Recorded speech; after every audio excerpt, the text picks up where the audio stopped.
निसार तेरी चहल पहल पे हज़ार ईदें रबीउल अव्वल, सिवाय इबलीस के जहाँ में सभी तो खुशियाँ मना रहे हैं। रबीउल अव्वल का मतलब है पहली बहार।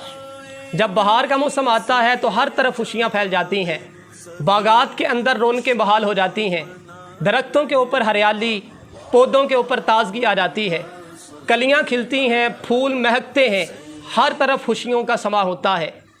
लेकिन अगर आप देखें कि बहार का मौसम है और बाग के अंदर कोई पौधा इस तरह का है कि जिसके ऊपर हरियाली नहीं, जो बिल्कुल मुरझाया हुआ है, तो आप अंदाज़ा लगा लेंगे कि इसकी जड़ का ताल्लुक़ ज़मीन से कट गया है। रबीउल अव्वल मेरे महबूब अलैहिस्सलाम की आमद का महीना है।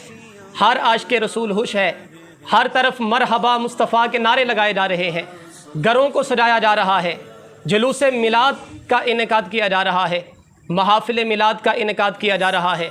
लेकिन अगर आप देखें कि इस रबीउल अव्वल के मौसम में किसी का चेहरा मुरझाया हुआ है और वो खुश नहीं है, तो समझ जाएं कि इसका ताल्लुक़ मदीने से कट गया है। हजूर जाने कायनात सैयद आलम सल्लल्लाहु अलैहि वसल्लम से अर्ज़ किया गया, या रसूल अल्लाह, जो आपके मिलाद की खुशी करे तो उसके लिए क्या है?